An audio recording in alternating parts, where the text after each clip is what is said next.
kami, yaitu Staff & Co, di mana kami akan membuat bando seperti yang sudah kami pakai ini.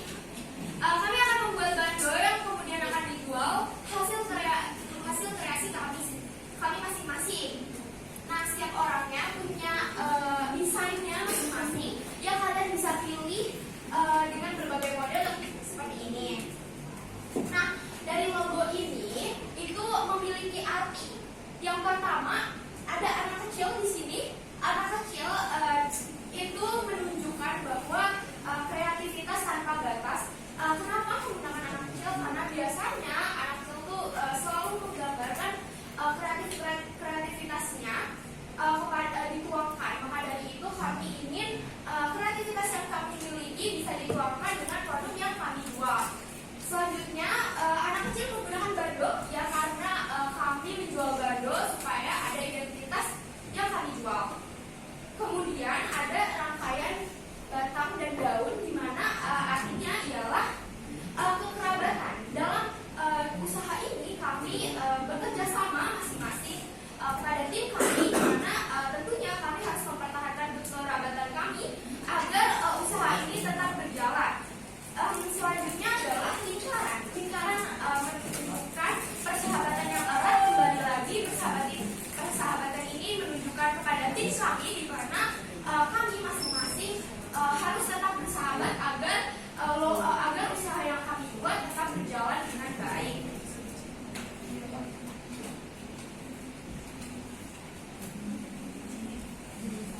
Oke, profil usaha kami.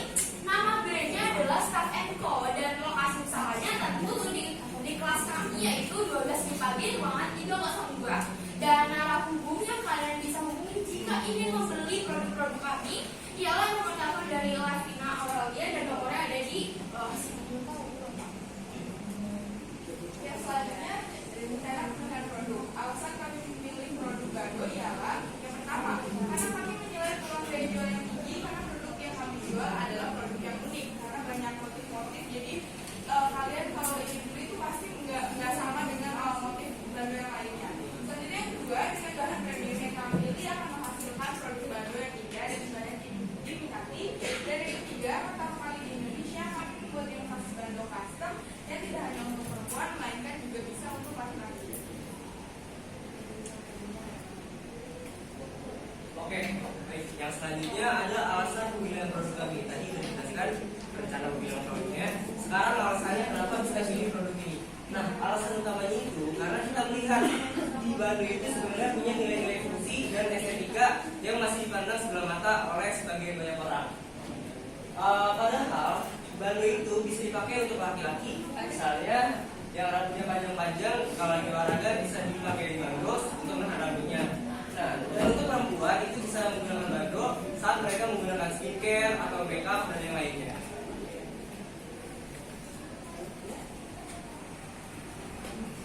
Baik, selanjutnya kita masuk ke analisis SPP atau segmenting, targeting, dan positioning. Di sini yang pertama ada segmenting, terbagi menjadi 3, yaitu ada geografis, demografis, dan ekonomi. Di sini geografisnya tentunya kami akan menjual secara offline bando kami, dan ditargetkannya tentunya di SMA Negeri 78 Jakarta. Kemudian demografisnya sama seperti tadi di SMA Negeri. Dan untuk ekonominya tentunya semua tipe dari bando kami itu harga terjangkau sesuai dengan kualitas dan motifnya seperti apa, dan cocok untuk apa saja. Selanjutnya adalah targeting. Tentunya kami akan menargetkan siswa-siswi yang ada di SMA Negeri 78 Jakarta. Kemudian positioning, di sini ada 3 juga, harga produk, kualitas, dan penggunaan. Harga produk ini kami akan menjual dengan harga yang terjangkau, tentunya juga berkualitas. Kemudian juga kualitasnya bisa dilihat dari bahan bando kita, perangkat bando kita. Kemudian untuk penggunaannya juga seperti tadi, fungsi bando yaitu untuk menahan rambut siswa-siswi yang apabila sedang belajar atau beraktivitas, itu akan membantu banget. Selanjutnya masuk ke analisis SWOT. Yang pertama itu ada strength. Produk kami ini terbuat dari bahan yang berkualitas tinggi sehingga dapat bertahan dalam jangka waktu yang lama. Yang kedua ada weakness. Kami memiliki kendala dalam usaha ini, ini kami berada pada kelas 12, yang dimana semua anggota kami ini memiliki les bimbel masing-masing pada jam pulang sekolah. Dan hal itu berdampak pada produksi bando kami untuk sulitnya menentukan waktu yang tepat untuk membuat bando. Yang ketiga, ada opportunity. Kami memanfaatkan platform sosial media sebagai sarana membantu peningkatan visibilitas produk kami. Dan yang terakhir ada tren dalam dunia fashion dan aksesoris yang terus berubah. Jika kami tidak dapat mengikuti tren yang sedang berlangsung, maka kami dapat beresiko tertinggal. Ini sedang menjelaskan tentang harga jual baju. Di sini ada bahan-bahan yang kami gunakan untuk ditaruh dari 5.000, harga dari 1.000, pernah harga 7.000 dan dalam kita 3.000. Nah, HPP kami itu lebih 100 dan kami mendapat laba sebesar 70% dengan harga jual 3.510 dan keuntungannya 2.900.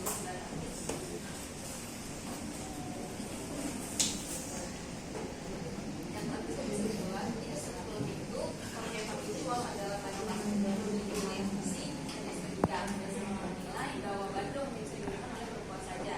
Padahal laki-laki juga bisa loh memakai bando. Nah, dari itu kami akan menginvestasikan bando menjadi suatu barang yang bisa dipakai oleh laki-laki maupun perempuan.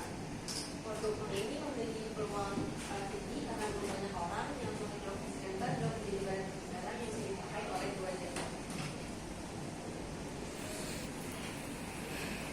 Oke teman-teman, kami sudah mempresentasikan perihal produk yang akan kami jual. Nah, bagi teman-teman yang punya pertanyaan, boleh banget ditanyakan kepada kami. Atau ada yang kurang jelas? Ya, silakan jika ada yang mau bertanya. Ya, silakan Joan. Ada lagi kan? Oke, kan kalau dari kalian yang kalian pakai itu kan belum ada model untuk laki-laki. Rencananya ke depannya apakah ada contoh untuk model laki-laki atau emang hanya polosan? Terima kasih. Baik, terima kasih Joan atas pertanyaannya. Jadi bando yang untuk laki-laki itu udah sebenarnya sudah diproduksi seperti ini. Cuman mungkin kalau ada laki-laki yang masih malu menggunakan bando seperti ini, itu kami bisa menginovasikan dengan tidak ada ini. Jadi benar-benar bandonya tinggal kerak-kerak kecilnya aja, dan itu saya rasa tidak akan menunjukkan feminisme kepada laki-laki. Terima kasih. Terima kasih. Silakan jika ada lagi yang mau bertanya. Apa ya kesulitan membuat bando ini tuh apa? Soalnya kan modelnya beda-beda, pasti barang-barang yang dibutuhkan juga banyak. Mulai dari saya dulu, kesulitan saya membuat bando ini adalah ketika menempelin penyampainya ini menggunakan lem tembak, itu harus hati-hati banget. Dan juga waktu ini itu dijahitnya harus rapi biar konsumen kita yang mendapatkan barang kita itu puas dengan apa yang dia beli.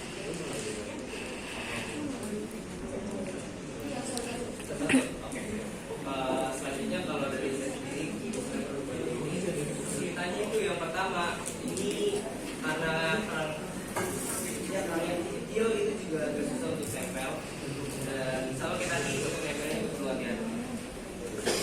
Selanjutnya, kalau saya sendiri, jadi tentunya karena kita produksi bandonya masing-masing sendiri di rumah sendiri-sendiri, jadi alat dan bahannya mungkin jadi lebih mahal seharusnya, karena kita nggak misalnya lem tembak, kita nggak cuma pakai satu lem tembak, tapi masing-masing di rumah pakai lem tembaknya masing-masing. Jadi itu mungkin salah satu kesulitannya, karena kebetulan pada saat produksi saya nggak ada lem tembak, jadi harus beli gitu.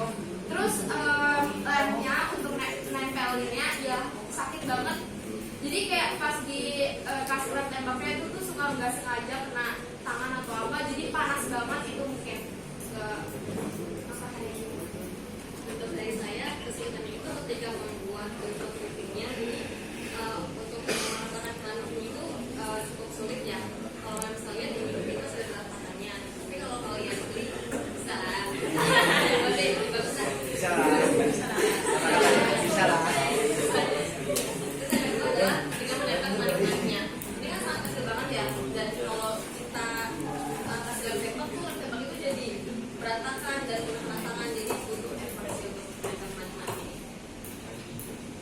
kalau dari saya sendiri, saya mengalami kendala pada pemotongan kain, yang dimana kan kain itu besar, jadi saya harus memotongnya sesuai ukuran dan simetri.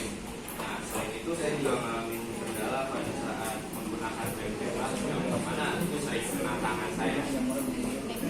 Terakhir dari saya mungkin sama persis dengan frame dunia, jadi khusus ada mereka.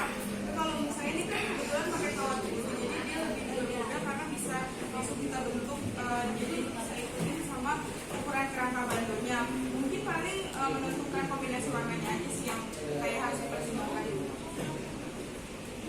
Nah, itu tadi yang sudah kami sampaikan. Apakah teman-teman ada yang mau bertanya lagi? Ya, silakan. Kan kalian bikinnya bandonya tuh bahannya pasti beda-beda ya. Ada yang pakai flanel, ada yang pakai lilitan kayak virus gitu, ada yang pakai manik-manik. Nah, kira-kira harganya sama atau enggak sih buat tiap bando-bandonya? Baik, terima kasih atas pertanyaannya. Anda boleh?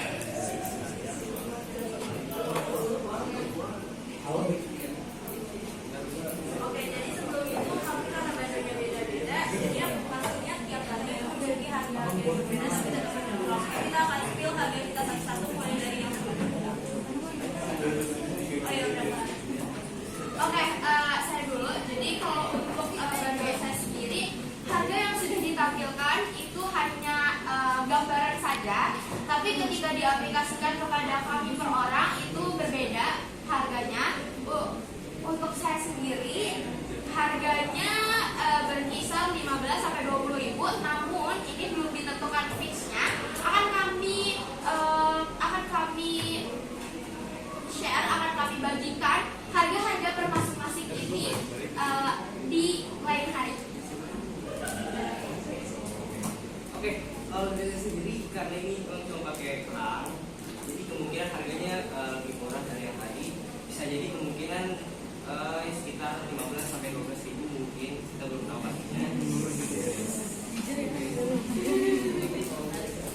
Baik, maksud saya adalah karena ini langsung karena ada ikoniknya dari sini adalah si teori di sini.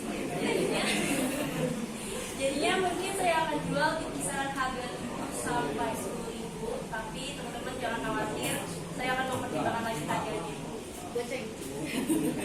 Boleh pokoknya pantangin Stay tune. Ya, pantangin. Ada ini stay tune teman-teman. Kalau bando saya ini kan cuma pakai manik-manik sama kain flanel aja, harganya tuh lumayan terjangkau nih. Jadi saya akan menjual sekitar 8.000 sampai 10.000. Untuk bando saya ini sama seperti Hana, pakainya kain flanel dan manik-manik aja. Estimasinya akan saya jual di kisaran harga 8 sampai 10.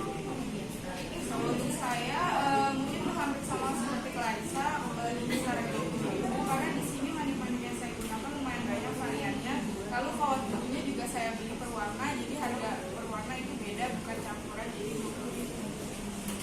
Baik, itu tadi yang sudah kami presentasikan dan terima kasih teman-teman yang sudah bertanya kepada kami. Semoga teman-teman bisa tertarik dan bisa membeli produk yang kami jual. Dan untuk harganya seperti yang sudah disampaikan, stay tune di Instagram kami. Terima kasih teman-teman, segitu aja dari kami. Wassalamualaikum warahmatullahi wabarakatuh.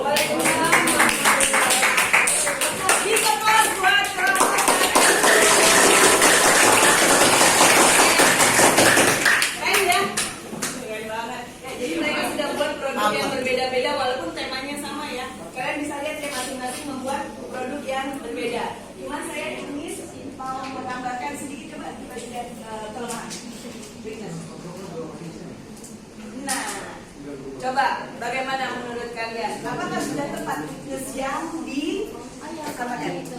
Sebenarnya aku bingung kenapa hal itu jadikan bisnis karena kalian bilang menurut kalian kerjakan dalam rumah masing-masing.